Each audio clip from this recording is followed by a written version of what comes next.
In the course of my enlightenment, I've learned how to breathe. I encourage every single person to learn how to breathe. No, you just breathe. That's an autonomic thing. That doesn't count. Breath control. As a vocalist, there is breath control. In meditation, there is breath control.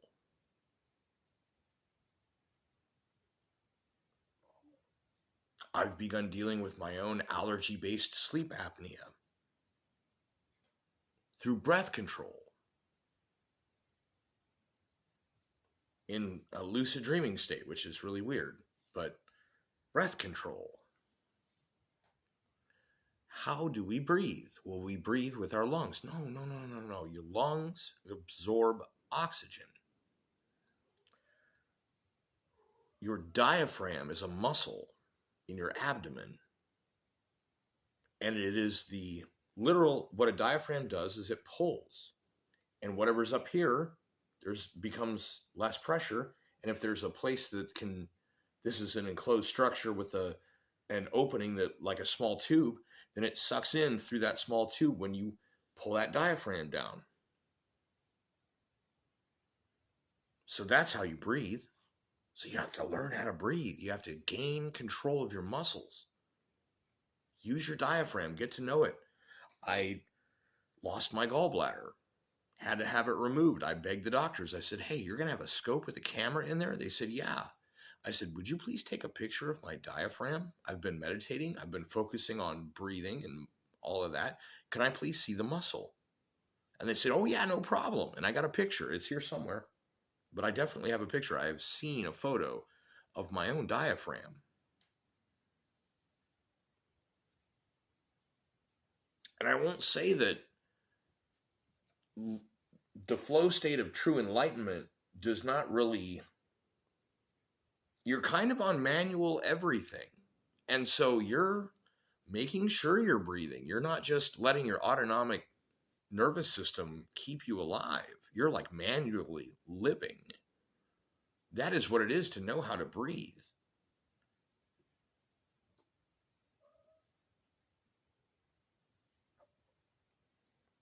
And because I am so in touch with my own breathing, as well as much of the rest of my body's processes as I can really get myself to be able to be in touch with,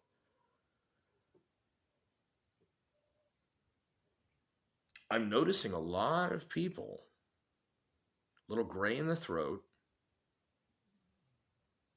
something laryngitis, little bronchitis, pneumococcal pneumonia, and the vaccination advertisement on the YouTube.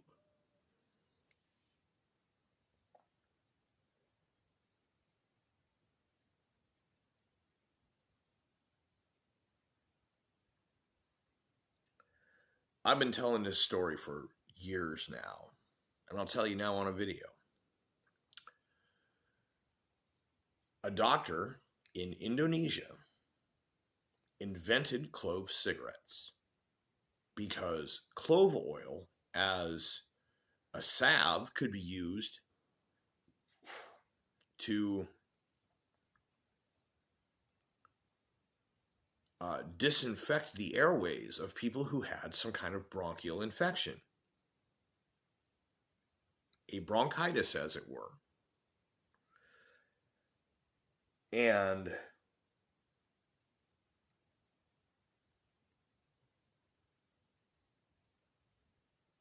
what basically happens is clove oil is an antibiologic, somewhat like hydrogen peroxide.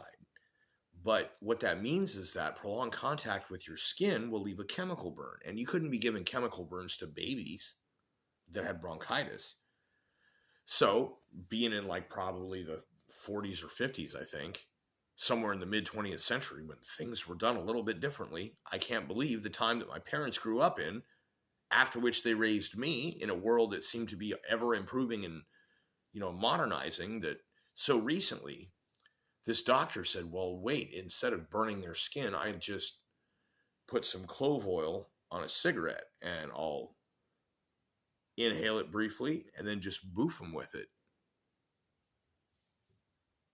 And it worked. This, for many years, was how they cured bronchitis in Indonesia. And these Kretek cigarettes became commercially available around the world because other people were like, oh, hey, that's a cool thing. And I wouldn't smoke them all the time. You can't. That's really bad for you. Really, really bad. Like prolonged exposure to, for example, hydrogen peroxide would cause sores to appear, lesions. So you don't want lesions in your lungs. But if you find yourself potentially in a situation with a bronchial infection, one way to attempt to treat it before having to go to the point of getting to a medical professional or however you want to do it is you can try smoking, deeply smoking, a clove cigarette. And it turns out it works. I keep myself generally free of bronchial pneumonia and bronchitis in this way. I had a friend for whom I got this tattoo, Motley fucking Crew. I had a friend that died of pneumonia. My mom died of lung cancer. I am aware of a lot of things to do with breathing. No, the lung cancer wasn't because she smoked. So medicinally, I use these. I actually had to use them, and I'm about to get another pack because this shit seems to be going around. So the reason for this video, 7 minutes and now 9 seconds into it, I happen to notice a very large number of people around me, people in the media I haven't heard so much of, people all over YouTube I have noticed a lot of people are gray. They're having a little bit of a hoarseness, a little sore throat. Everyone's like, oh yeah, I'm a little sick. Guy I work with, fiance has got the cold of all colds or something. Is this the new COVID? I don't know. Is this something else? Is this just a regular serious laryngitis and everybody's so distracted by everything else and stressed out that their immune systems are allowing it to happen? I don't know.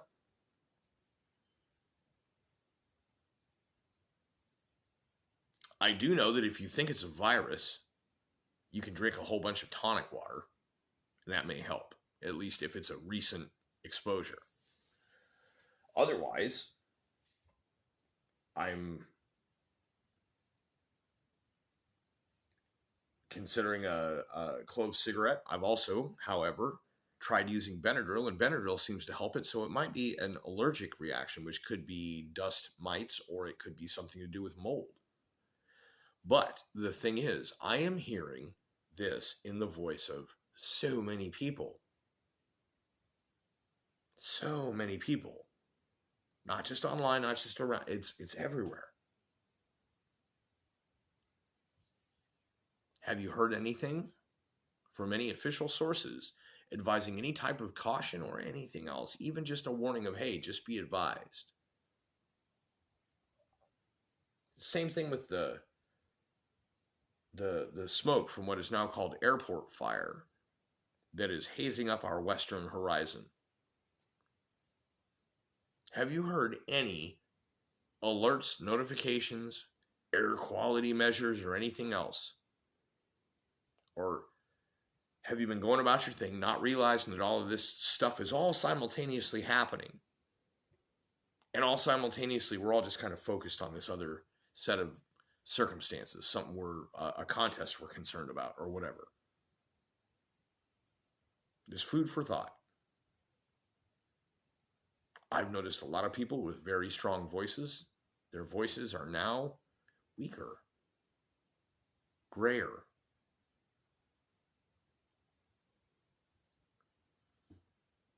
I'm not saying that my thing's a cure. I'm just saying it seems to be working so far. I take a lot of vitamin C every single day. I keep my omegas up, and I also take a men's one a day, which gives basically a full day's worth of nutritional elements minus the actual calories, which I then consume later on, and I'm going to shortly. How do we breathe? Well, first and foremost, you must pay attention to your breathing.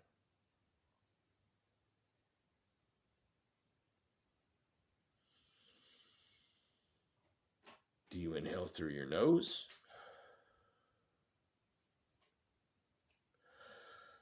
Or do you inhale through your mouth?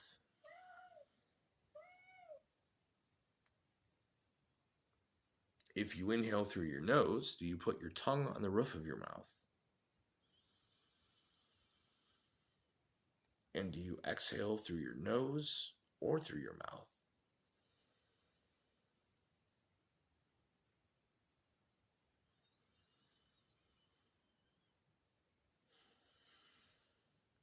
And do you understand that as you are doing this, it is not your nose or your mouth or even your neck, your throat, or your lungs breathing?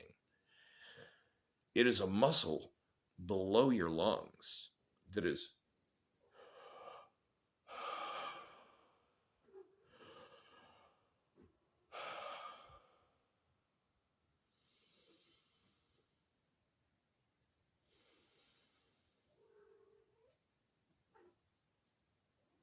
be aware of your diaphragm.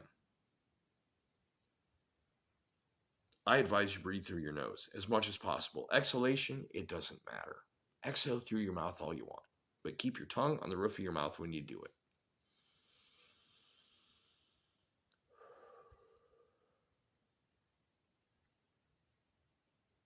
Oxygen. That just puts so much oxygen in. That's what your lungs are for. Now, if you've got something in this area or slightly lower,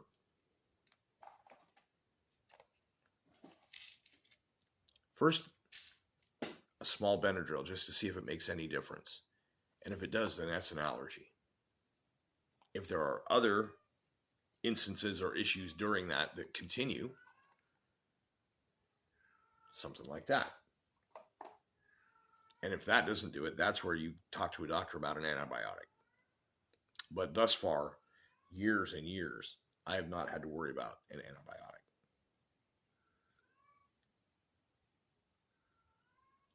I'm seeing it everywhere. They're not saying anything yet. Don't know what it means. I just got to do what I do. And if you got your own method, do your own method. But